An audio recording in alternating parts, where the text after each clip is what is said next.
gentlemen, welcome. Episode 20, Unification Party headquarters, coming at you with Adrian Blizzard, co-host. Say hello, Adrian, but then throw it Hello, back Adrian. to me.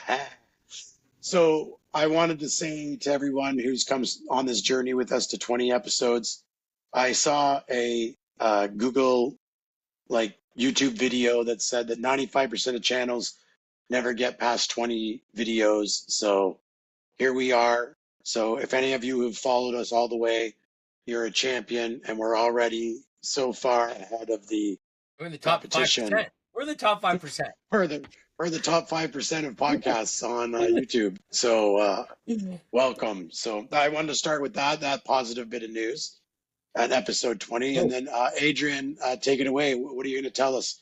What's happening? Well, I usually start off with a little Canada update and then kind of broaden out from there. So I think I kind of touched on a couple things last episode, which, again, there's really not much going on. I mean, there is kind of stuff going on. If you care about Canada politics, it's pretty dry. Big ones, because it's kind of fresh on our mind, would be that the Bloc Québécois announced this morning they're going to challenge the results of the election in Treyborn with because there was that one lady's vote that didn't get caught, and the Liberals won after the third recount by one vote, and then Elections Canada said, we're not going to nothing to see here, we're all good. And it's just yeah, well, we're not. It's down to one. It's literally so amazing to think that. No, but isn't that amazing to think, forget our election here, just in general, that when you always say, I mean, I know the temptation is to say oh, what does my one vote count? And that's what I mean. So when you actually hear, for sure, when you actually hear of this type of event happening, and it's your one vote could very well count, but and as we all know in our heart of hearts, the likelihood that this was the one vote in all of Canada that had an issue is very low, and the likelihood in this particular riding, it's also very low, right? So it's there's definitely grounds for something more than third recount. We like this one. Let's move forward. It's you've already done 3. Why don't we just maybe have an election there again? Run it again. Yeah, I guess. No, I'm not arguing with you in any way. I'm just saying it's pretty boring. I mean, I suppose if this was that this one riding would give them majority status, then you'd be well, then that would be, this would be something to talk about. But yeah, but in a big way. Well, if this was the one that does it, but this is also the one that puts them within 3. So they already have Elizabeth May from the Green Party who said she'd be a speaker or something. So that's essentially one right there that is going to technically cross over and just vote Liberal all the way. Then you only need 2, 3, 4. There's no. I mean, whatever. There's enough of. Yeah, but it's still a thing. No, I'm not saying it's not interesting. I'm just saying. No, well, this would be the funniest thing I saw regarding Canadian politics. This is a little clip today. I saw from a channel called Canadian Capital Clips on YouTube. Check him out there. He seems to have he had this clip up, which I like. So I'm just going to show you a clip of it. It's Mark Carney being interviewed by what looks like an English reporter. I'm not sure the outlet she's from.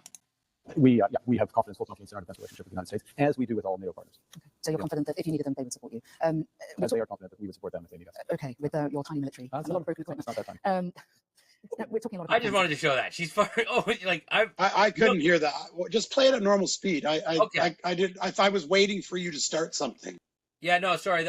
This box was over the little setting there. I did want to lower it down. It was way too fast. You just put it in normal speed. There's nuance in people. We're only watching 10 seconds. No, I got you. Like I said, the little Riverside box covered that, so I just yeah. And it was just a short clip I wanted to show. So here we go. We have full confidence in our defense relationship with the United States, as we do with all NATO partners. Okay, so you're confident that if you needed them, they would support you. As they are confident that we would support them if they need us. Okay, with your tiny military and a lot of broken equipment. It's not that tiny. I thought that was just now again. I like the way he's handling himself. He did reiterate. I got to give credit where credit is due. Carney's smooth. He's smooth. But she, if Carney, she got him. But I'm just saying, Carney's smooth.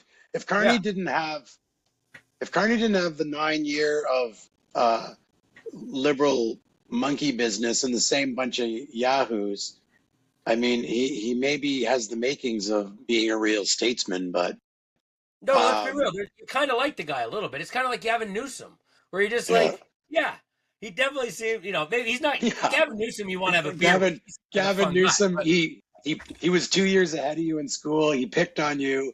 He stole your girlfriend, and he fired you from your first job because he was assistant manager.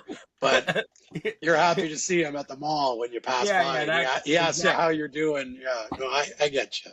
But yeah, Carney definitely seems slick.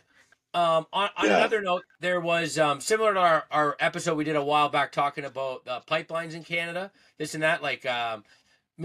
Guilbeault, who's in Carney's cabinet, he's bring back from Trudeau's cabinet. He's that guy who climbed the CN Tower in protest years ago for Greenpeace. Yeah, he's the eco nut.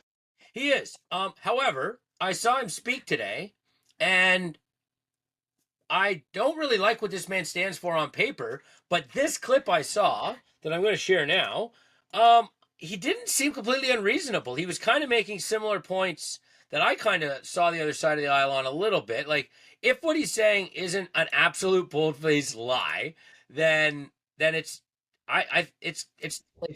reasonable. Here he is. Still concerned that you're part of the cabinet, and also the new selection of Mr. Blues for the environment minister. She says it's too close of a tie to you. What do you say in response to that? I think we will have to agree to disagree with Premier Smith. We think that protecting the environment, fighting climate change is important.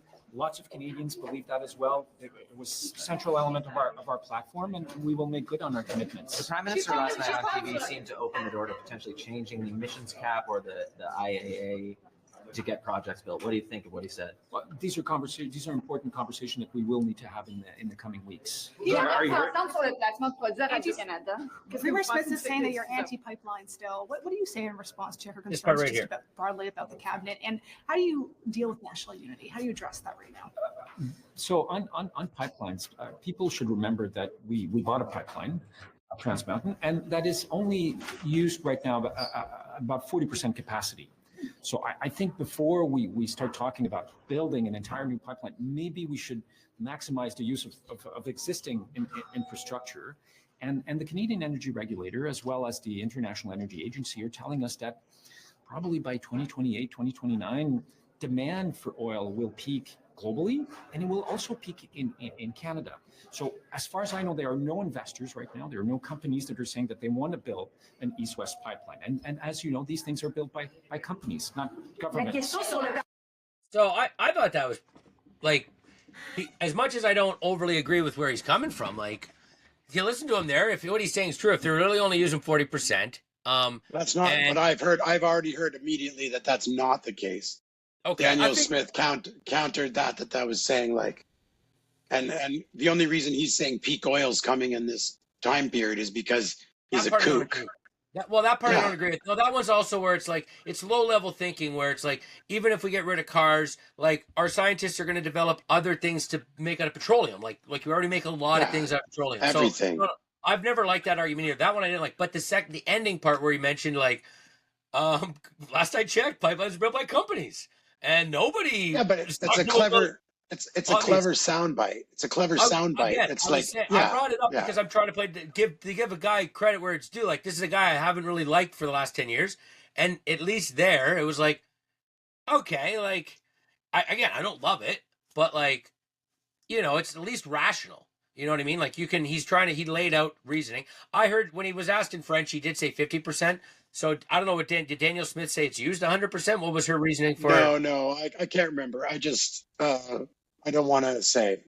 I don't even know if it was Daniel Smith. It was someone countered this with a different claim, and I'm not claiming this a credible source to me.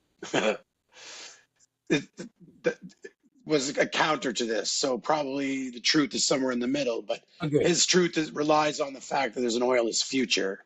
So he's already coming from a disingenuous place, right? And then you add it. The company part, it's because of his government's policies why there's no company. Yeah. Oh, nobody wants to. I agree. It's not us who build. We'll mire them in litigation and. Yeah. regulation, but well, and they don't. Nobody wants to. The bigger problem, the bigger thing with that clip there was the fact that Carney earlier that day had said like he's all for pipelines, and then he was saying that. So like that was kind of a thing where it was like you think you'd be on the same page with your cabinet. Like usually, especially with the lefties, they kind of all just kind of say the same slogans, and there seems to be a like I don't know, I don't want to call it free thought, but maybe he's trying to tried something different than the way Trudeau governed, because it seemed like I heard Trudeau was iron fist. That's what I heard too. But what's Guibo's? What's his portfolio now? Isn't it? Honestly, top of my head, I know it's not trade, and I know it's not. He used to be the environment, and now I think it would still be. I don't think it is environment anymore. I think it is something else. No, that's what I'm saying. He's not that. So I think it's transport. I'm not sure though. Look it up. We're gonna find out. I'm looking it up.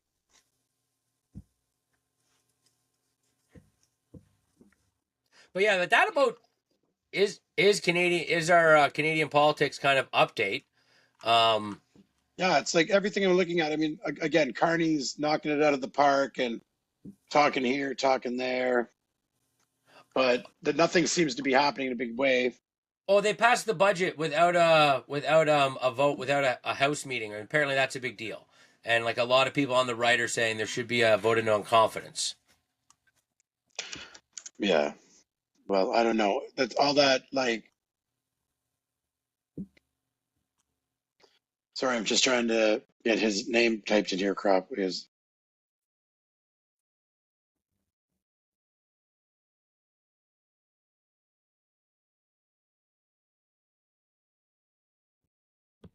Minister of Canadian Identity and Culture. Yeah, that's what I'm saying. So he's been, like, kind of downgraded, I would say. Like, Minister of the Environment and Climate Change. So it would seem to be a way bigger portfolio for the eco nut than identity and culture. On a note of dreaming and trying to find the silver lining in what you just said, if there's a way for him to maybe bridge the gap instead of just being the Minister of Montreal Culture, and he could be the minister, like actually bridge the gap between Quebec and the rest of Canada, yeah, maybe you like the guy, but you just know that's not going to happen. Again, I'm just trying to be a dreamer here. No, I have. Well, you can be. He's a weasel. Carney is a weasel, and they're all going to do weasel things. Like, so if you have chickens, which we are, just chickens here in Canada, we have to be afraid of the weasels, and they're weasels, and they're getting you with their weasel ways and their weasel words, and you're like, he may be not so bad. He's just whatever. Well, no, they're not getting me. I'm just trying to be like optimistic, like blindly, like a mom in a tornado. You know, like it's okay, kids. Yeah, we've talked. You're like that mother on the Titanic hugging the little kids as they've been locked in steerage. Yeah, come lie with your mother. Let me tell you a story while you drowned peacefully. I'm not voting for Carney anytime soon, but I'm just trying to like not be completely like man yells at cloud. Your boyfriend Carney. Ooh, Miriam. And your other boyfriend Queerbo, or whoever he is. Well, here's speaking of weasels and my boyfriend, I got a Trump update for us. So this is Trump today being questioned about there's a meeting in Istanbul. I mentioned it on the last step. It's supposed to be between Ukraine and Russia, and the big hubbub about that was Zelensky went, but Putin didn't, and Putin was going to go if Trump went, but Trump didn't go. But Chachi asked Joni to the dance first. Yeah. Well, let's see what Trump Ursula, has to say. Nobody wanted to dance with Ursula. Let's find out why Trump didn't go to the dance in his own words. Okay. Disappointed in the level of the delegation that the Russians sent to Turkey. I don't know anything about it. I'm not disappointed in anything. Who are you from? BBC News. I'm not disappointed. Why would I be disappointed? We just took in $4 trillion, and he says, are you disappointed about a delegation? I know nothing about a delegation. I haven't even checked. Look, nothing's going to happen until Putin and I get together, okay? And obviously he wasn't going to go. He was going to go, but he thought I was going to go. He wasn't going if I wasn't there. And I don't believe anything's going to happen, whether you like it or not, until he and I get together. But we're going to have to get it solved because too many people are dying. Thank you. You're going to land right now. Thank you. Stewardess Trump. Plane's about to land by the by. Reporters. He's terrifying. I can't sleep at night knowing that he's the president of the United States. God, I'm getting chills. Yeah, I'm getting chills. I spend most nights crying myself to sleep, knowing that it's only days before the jackboots kick in my door here in Canada and make me do things I don't want to do. I, hours away. This probably will be our last episode. I think I But hear the yeah, teeth cooking. no, I love it. We're disappointed. Who cares? It's $4 trillion. It's just wild. Like, like you and I have our worldview about the fears that we have in this world, and then there's the other side that has their view of the fears in this world.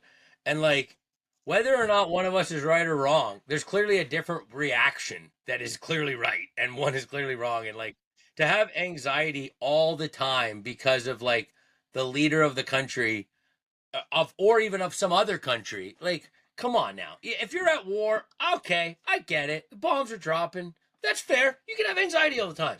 Yeah, but even look at that. Even that. Look at Ukraine. I don't know if this is untrue, but apparently, the ski resorts were full, and they're, during this whole war is going on, they're building a multi-billion, million, trillion-dollar luxury ski resort. So are those people in anxiety? They're all probably just having one big laugh. Like, hey, Putin's No, I'm not. I'm not trying to diminish if there's real suffering going on, but I mean that just seems like my idea. My idea of war doesn't include, building we're ski fighting resort. a war on like here, and then over there we're building carnivals or whatever. Jay, if American tanks had locked down Regina, Saskatoon, Calgary, Vancouver, we're gonna halt construction of Canada's Wonderland 2 in Montreal until we figure out this whole Regina. Yeah. We might need our like priorities. stuff someplace else, our resources.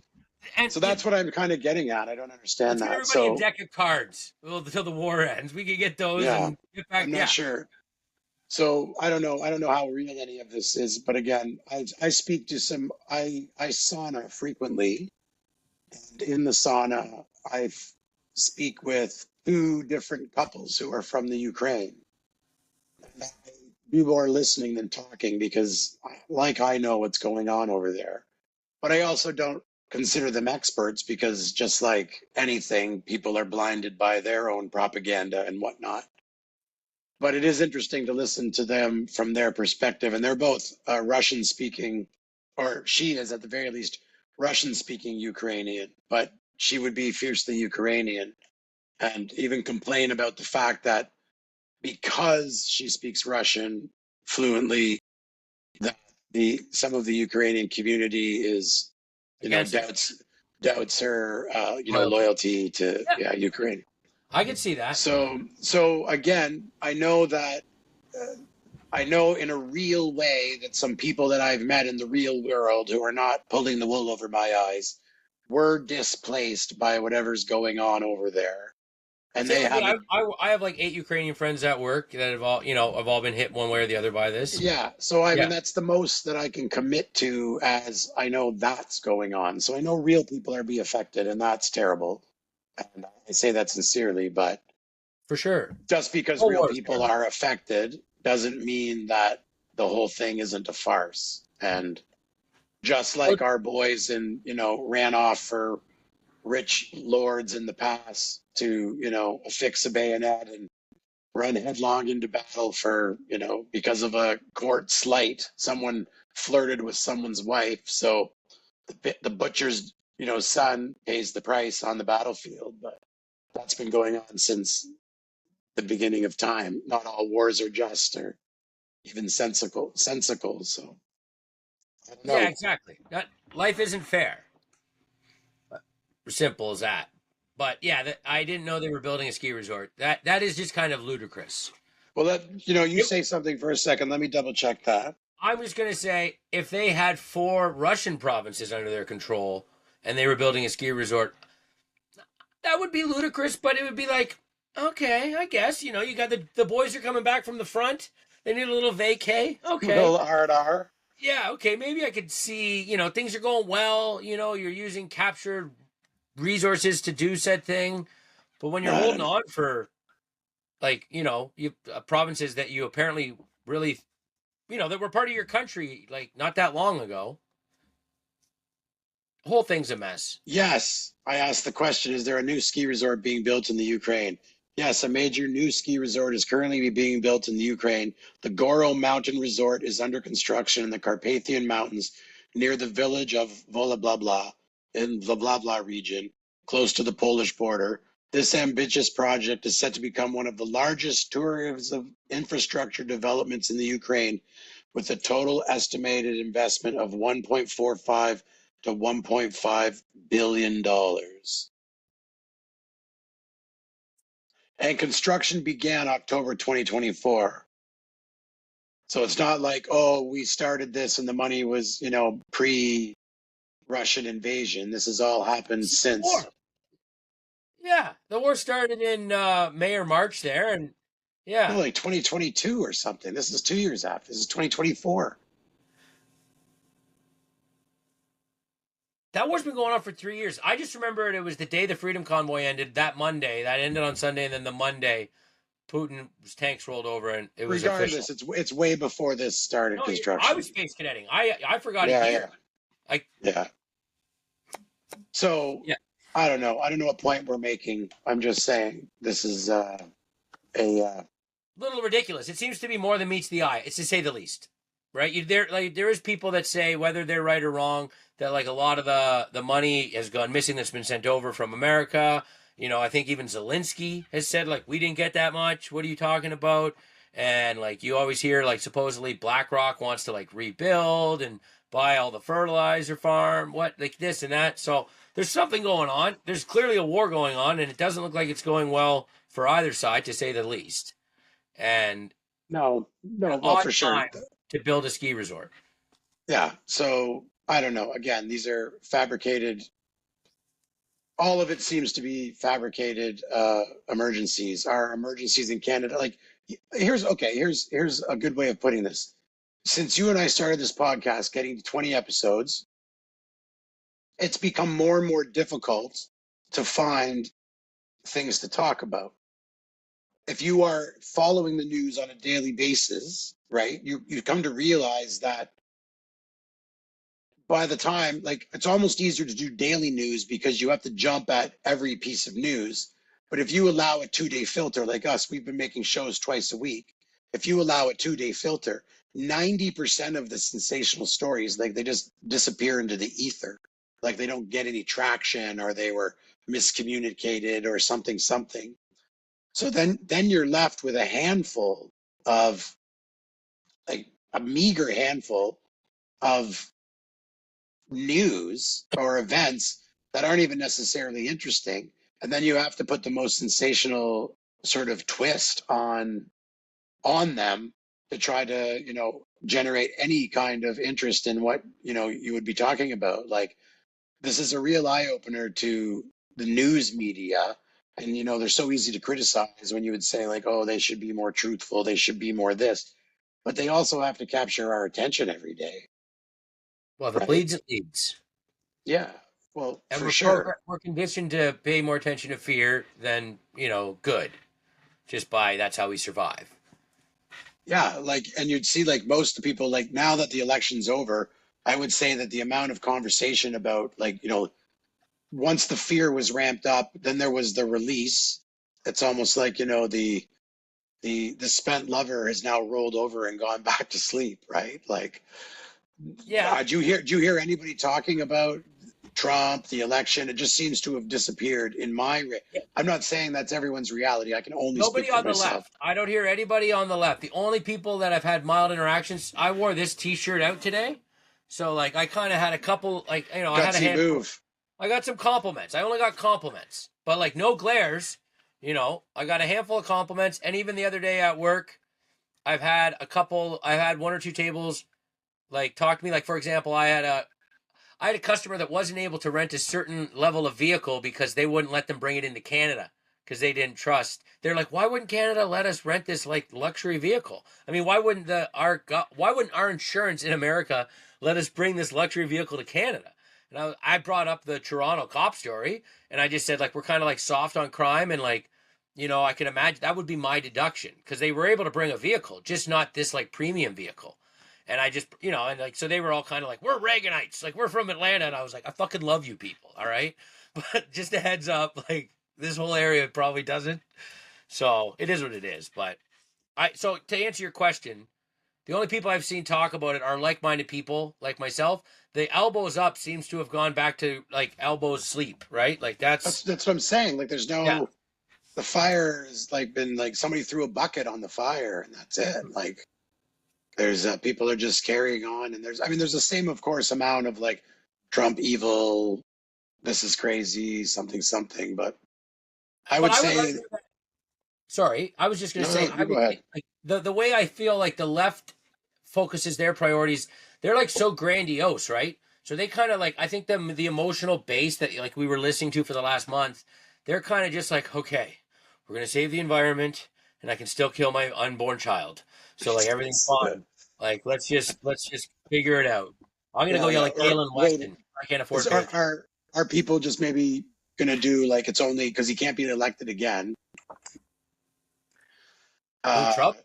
Yeah, Trump can't. So are they just more of like a waited out kind of thing? I get the impression that a lot of this lawfare, as people would call it, and like the bureaucratic machine can, like he can make an executive order, but you still need the fingers of the bureaucracy to process the paperwork. And well, that's the other one. He hasn't even got to that. I think he's been tied up with the judiciary, and like I think like Roberts has showed his colors too much. Like Justice John Roberts, he's always kind of been like a left leaning one, but like a couple of the left leaning Supreme Court justices have been a little too vocal for what you'd want your Supreme Court justice to be as of late.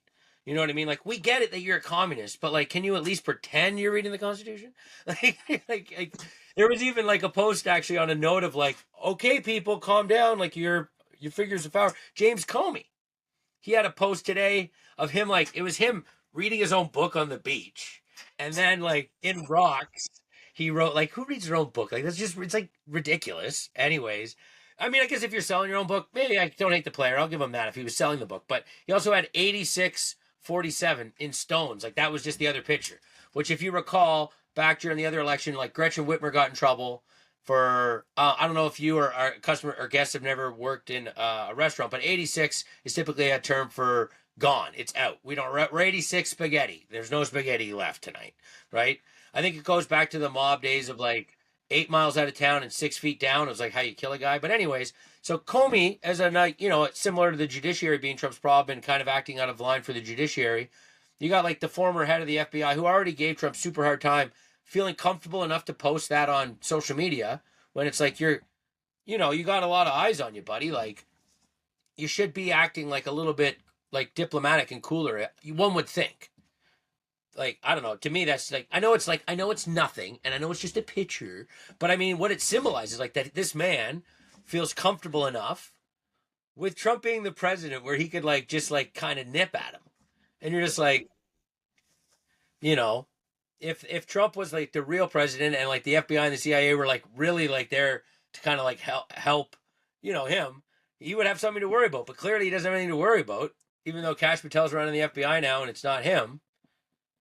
Nope. I don't know. I'd be worried about a little blowback. And like, I don't know if you know, like on a left field note, not to go on a tangent, but like Comey's daughter is like, she's been like the lawyer on a couple high profile cases. Like, I'm pretty sure she was on the Ghislaine Maxwell case. And I think she might be on the P. Diddy case. But anyways, it just, walks like a duck, quacks like a duck. You just can't help but think you're looking at a bunch of liars. Well, I can't even argue. How can I argue with you on it?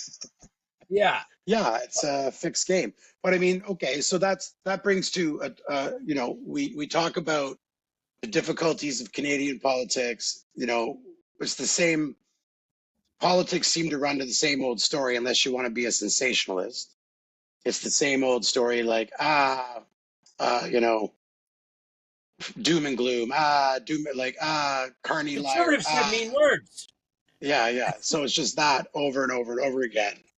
Or what's a more constructive way that, like, what could we talk about that's a more constructive thing to talk about? Like, that can be an ongoing discussion that brings some value, like that's not chasing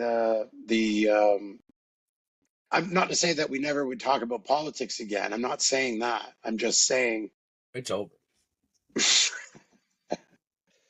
how what Yeah, let's have how do we have a dialogue that's like productive regarding like the woes that we see? Instead of being old man yells at camera, why don't we be like old yeah, man shares wisdom of some sort, right. or tries to hamper out wisdom with other old man yelling at a cloud? Yeah, but because I mean the bottom line is we agree, like the game's rigged, the game's stacked, and uh, I mean unless I'm going to go back in a time machine and go to Princeton or something and join Skull and Bones or whatever, I'm probably not gonna be the big mover and shaker, and nor is most of us. Like, there's only a few of those is because it's not the future for everyone. So if you're just the everyman trying to cope in these sort of chaos times of Trump or the turbulent times, which I'm sure times have always been turbulent and chaotic, that hasn't changed. What can we discuss about that? Well, on a positive note, I will say that what you're talking about, like the topic of like how do we tangibly better yourself, it seems to be more genuine and more common these days, where you hear a lot more people like sharing like different ways to budget or like different ways to like, maybe make a recipe a little differently that's actually like you can actually stretch it. Like it's not weird. Like you can, just like, and that I think is a good thing, because I think the vanity, as much as like we're kind of in an odd place with like uber vanity with like the TikTok and the YouTube and the influencer stuff, there's also a bit of realization where people like, there's also the TikTok of like, I'm broke. I got a $2,500 a month truck payment. Like, I don't know what I'm going to do. Like, and you see that a lot. Like, so I think it'll be interesting to see the impact it's going to have on the younger generations. As much as social media is bad, there's that part of it too. And I think they're going to be very miserly, going forward, which would be a good thing. But like, I think it's good that there's a lot of people that are having, like, whether it's a spiritual perspective, whether it's a body health and fitness perspective, whether it's like cooking or whether it's like gardening, just like being more independent in different ways. Well, no, I for sure. There's a lot of people doing different things, living in vans, living in storage Yep. units, doing this, Tiny doing that. homes. A lot of it is a cope because the old dream's unobtainable. Mm-hmm. A lot of it is people are redefining the matrix of what they think success is. Mm-hmm. I mean, there used to be a few solutions, right? They all involved having a family and a white picket fence, more or less. Yeah. And varying degrees of that. 2.3 kids. Yeah, yeah. And that's gone out the window almost entirely. Yeah, Well, that's a big key, and that's it. Like, and it's adaptation, right? You have to adapt, right? And I think like that's cool that the social stigma. Now, the problem with that is like I saw some videos the other day about like $300 million lost in like tiny home scams. So then you have like, okay, like now that's a friggin' racket too. Like there was obviously everything's whatever it is. I'm sure not everybody who did a tiny house got robbed. I actually was wondering how some of these people got robbed by so much, but because like if I had 250 grand, I don't know. I don't know if tiny house. I don't know. Maybe I don't know. I don't think I'd be giving that. whoa, Just whoa. Okay, so let's talk in real terms.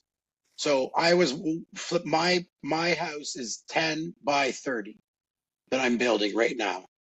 Okay. So I was watching a video because the things are never 10 by 30. They're always other dimensions. So this one particular tiny home video caught my attention that this lady built because it was 10 by 30. Now, mind you, she had a sleeping loft, but forget the sleeping you had loft. an idea. You had, okay, Yeah, I was like, okay, I will take a look because I was able to see I was able to see what it would look like to walk around in the exact space laid out as a tiny home. Yeah. So I watched the video, but she by the time she had upgraded this, that, and the other thing, she had spent $160,000 on her tiny home. Did she do much of the work herself, or was She it did all nothing herself? Okay, no, because that's like UC getting a car fixed these days. That's like 70% of the battle sometimes. No, but I understand. But my point being is, this is the affordable solution. She has 300 square feet with a loft, and that's still costing her $160,000. And they dropped her on. She dropped it on some lot somewhere. I can't remember. It was somewhere in the south. It wasn't very expensive, but the lot was still $40,000. The lady's in for $200,000 for, you know, a 300 square foot house. Again, hers was real nice. I'm not arguing Was any the of lot that. 40 grand? What kind of lot are we talking about? No, like 2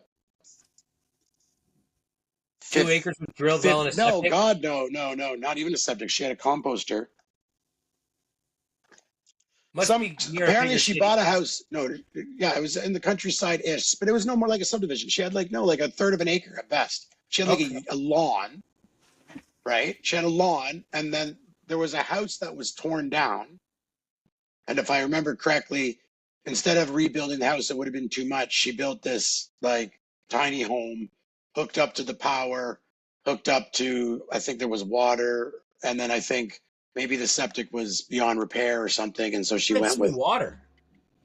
She had water. Could have been a well. I don't know. I don't remember that being discussed. Yeah, but you're right. Exactly. But my point being, it was $200,000. Right. That's Yankee pricey. bucks. That's Yankee yeah. bucks. Woo, Yeah. doggy. Yeah, exactly. So, you know, I don't know what, I mean, the only thing I can think of is, like, I mean, the politics, why I get fired up about politics is because it's making life unaffordable for people. So the tie-in with politics is sort of always this affordability issue of, and I guess affordability is tied to ultimately where you live. No, but also where you live. Like, your financial health is, if you can't afford to pay where you're living, it's hard to do anything and get ahead. So, I mean, I see that they're all wrapped up into one big, like, it's all encompassing package. for sure. Yeah. I mean, you're right. And maybe we'll get to the point where, like, we're not doing a Canadian update to start her off, you know, and that's fine by me. But exactly, it did seem to be a pretty light week, so I figured I'd share that funny clip. But I did see a video today of a guy talking about Canada, and it's like, technically on paper, we're not the highest taxed. But however, when you account for services received, like, because it's like you compare like the Scandinavian countries is the good old socialist comparison, but it's like the standard of living in those Scandinavian countries is actually pretty decent. So it's like, yes, they're getting gouged on taxes, but they're getting a decent service from the government. Like, I remember a few years back seeing something stat about just Germany's healthcare. I think it was compared to Ontario or Canada. I can't remember. But basically, they had one-tenth the bureaucrats in administration in healthcare that we had. Similar to, like, I brought up in one episode about the CRA compared to the IRS. Like, we just have such a big government, and like we get so little for it. Like, well, but I mean, I'm not arguing like, any of that for sure. I mean, we've falsely created an economy with propping up real estate and just hiring more civil servants. School administrators. Yeah. Yeah. That can only go on for so long. You know, there'll be three guys watching one guy do something, all four of them getting the same paycheck. But I mean, that probably is actually close to the reality already. All with useless degrees. Yeah. But I mean, but unless people, I mean.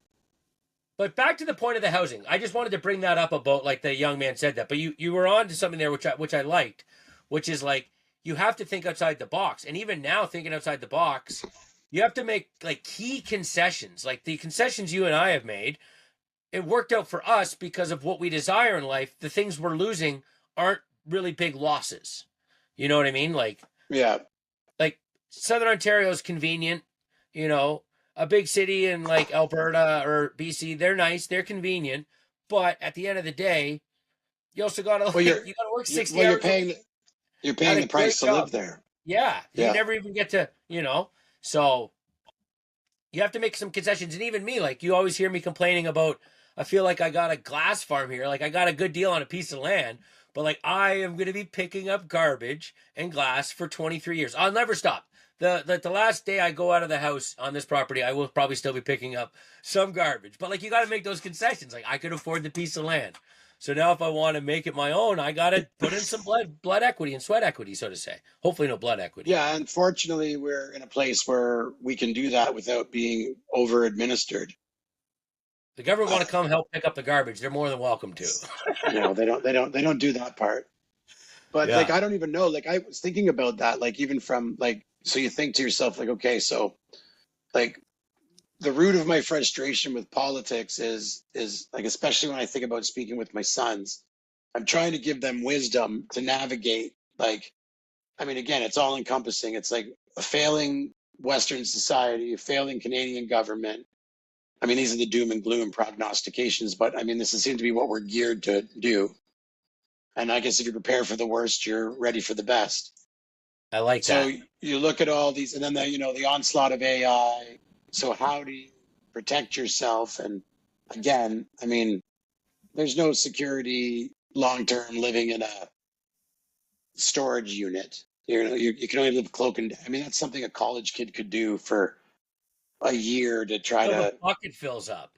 Like, yeah, I mean, it's not a practical solution. And then, climate dependent, like living in your car is either can be too hot or too cold. I mean, I'm not saying there's not these sweet spots, this band in the center of the USA that's like living in your car is like the bomb. But yeah. I just can't see it. I mean, the only thing I could see living in your car would be like me and two buddies. We are surfers and we are hitting the California coast for 3 years, hitting the big waves and living spending in all the our money on van. pot. We're not buying a hotel ever. Yeah, I got Exactly. you. Like, I get that, but I don't know. Like, I think the reality is more like, what's that actress in Nomad, where she's just sitting in a gas station parking lot. There's a winter storm blowing around, and she's clumsily trying to get her pants off to have diarrhea in a bucket, while 2 seconds later, a cop's knocking on the window telling her to move her van. Like, this was the more realistic van life reality of living in a van. RL's hard. RL can be hard. And there's a reason she paid somebody to build that house, because RL's tough. Like, that's the thing. No, but you also can say but you can say, oh, young guys, go do what we're doing, right? And I mean, what we're doing is we're building in rural places that are unincorporated and unadministered by. Mm-hmm. And you sacrifice proximity to the amenities somewhat. True. No, you're right. But that just means you got to be mindful when you go to town. For sure. I mean, like I said, there's nowhere is paradise. But most people can't do what we're talking about. No, I think a downside, I know I talked to a lot of the guys with young families and wives. And like, obviously, like, that seems to be a huge deal. No jobs unless you can generate your own revenue or live on next to no revenue. Well, and again, though, that's one thing that today in 2025, if there's ever been a time that that's more afforded to you, it is now. Whether that's an Etsy crafting. Like, I got a buddy, his wife started selling Christmas decorations. And like, that was like, I think 10 years ago, and selling them. And like, he's now quit his job and they got a store. So like, where there's a will, there's a way, and that's been more. No, I'm not suggesting. Okay. Well, so maybe there's the. Oh, okay. So no, but you're giving me an idea. So there would be an order to it. Like, if you were going to, like, if you okay. So for instance, you could van live, you could boat live, you could storage unit live, you can multi-roommate live, you could buy this, rent that. Like, there's lots of solutions, but all of them are going to require moving to a place, if they're cheap enough to get out from under the boot. You're going to have an income. So you need to generate. Step one for anyone wanting to do this would be to learn how are you going to generate that small amount of income, that $1,500 a month. But that's the beauty of it. That's the goal. In there. No, it's obviously doable. $1,500 is dinner in Toronto with the 6 guys from the office. You know what I mean? Like, yeah, but you also need to be fit. You need to work on fitness. Because living out rurally is more taxing, like, for sure. if you fall down and there's no one around, that's definitely one of the downsides of living out in the middle of nowhere. Is just there's a lot on your shoulders, like the good and the bad. Everything. The good But I and the bad. mean, but as men, we should realize like that no one is coming to save you if you want to Ever, change your anyway. reality ever. Yeah. So yeah, I even have 3 sons who I'm not so sure would come and save me, and we have a good relationship. So like you literally can't. I mean, I don't mean that because they're bad. I mean, they're busy they guys. could move. They're No, busy but they guys. could move.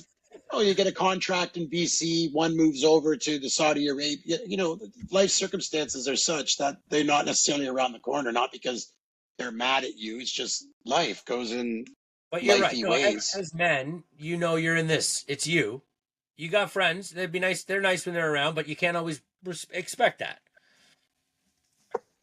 So that's definitely one of the cons. Actually, it's pros and cons because if you aren't very like handy or capable like myself, as you do little things and learn new little things, it's very rewarding. You know, you're just like, oh, and Absolutely. when you're at 0 all the time, throw a couple of 1s and 2s in there.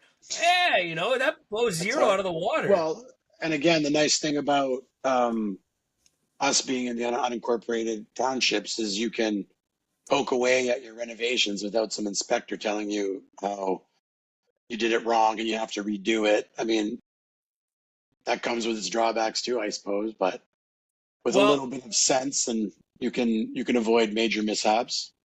Well, I will find though too, like again, you're a little handier than me. For me, having to get like proper tradespeople in for major proper things, like just because I'm in an unincorporated area, I still am a very unlucky person. So I wanted to make sure that my water and my power was done proper, and those guys always work to code if you got a proper company in. So yeah, for sure, and that's you can that's find a fine. handyman if you want to go that route. For sure, that's definitely an option.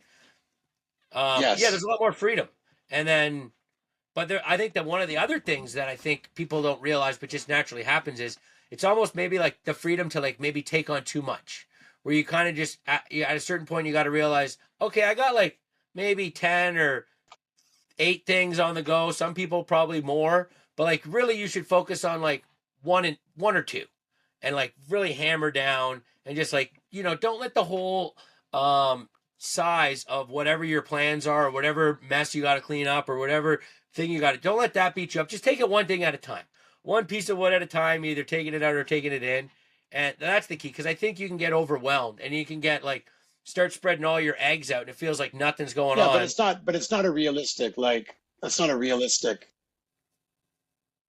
I'm not saying don't do everything else. Like still live your life, clean your clothes, grow some food, dabble, but like really focus on like 1 or 2 things at a time if you're learning and taking on new things. That's what I'm saying. Well, that's good advice on all times for sure. I'm just saying is most people are not capable of just going to the hinterland, and even if they have a small amount of money, and just buy a ramshackle house.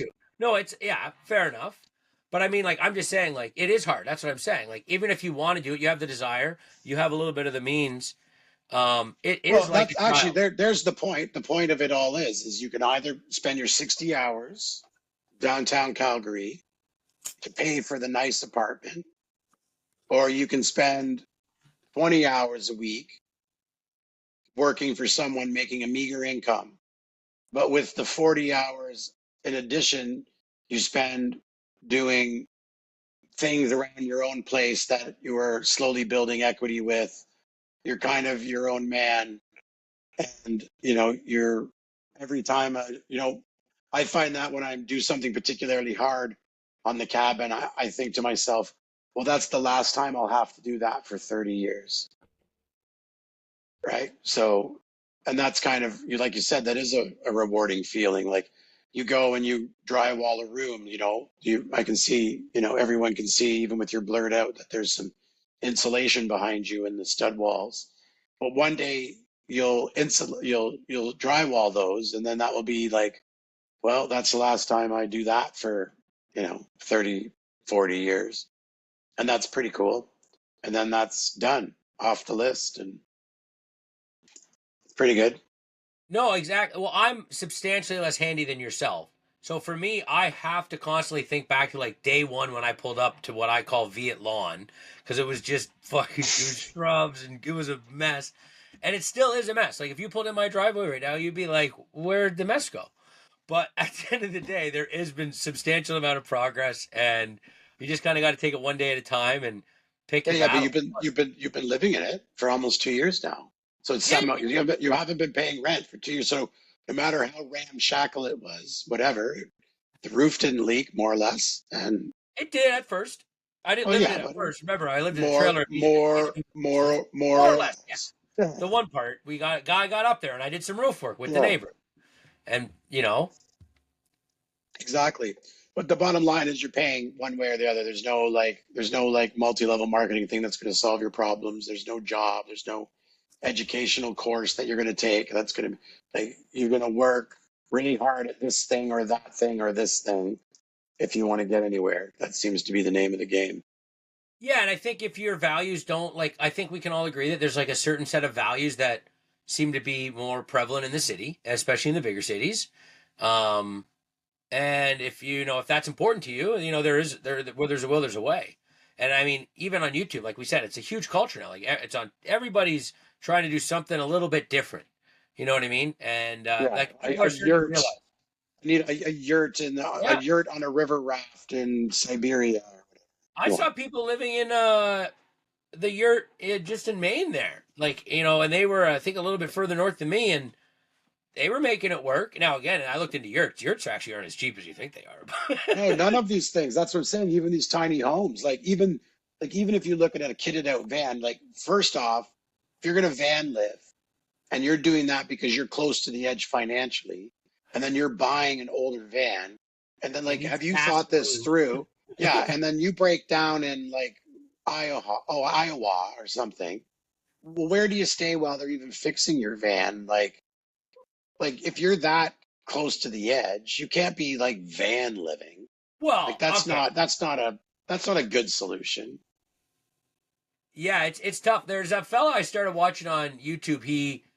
I think his thing is called Homeless in Japan or whatever, but he does a variety of different things. But I think it's a little bit more accessible there because they have the luxury, like in that situation, you would just go to the internet cafe for 2 days. And it would be, Yeah, a capsule $14 a day. hotel for $15 or whatever. Yeah, Right. You can exactly. count back your ramen, spend $40, and maybe eat a little more meagerly those few days.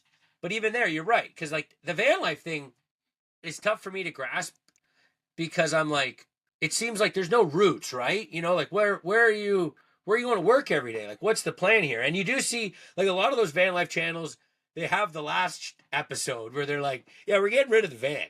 Like, Yeah.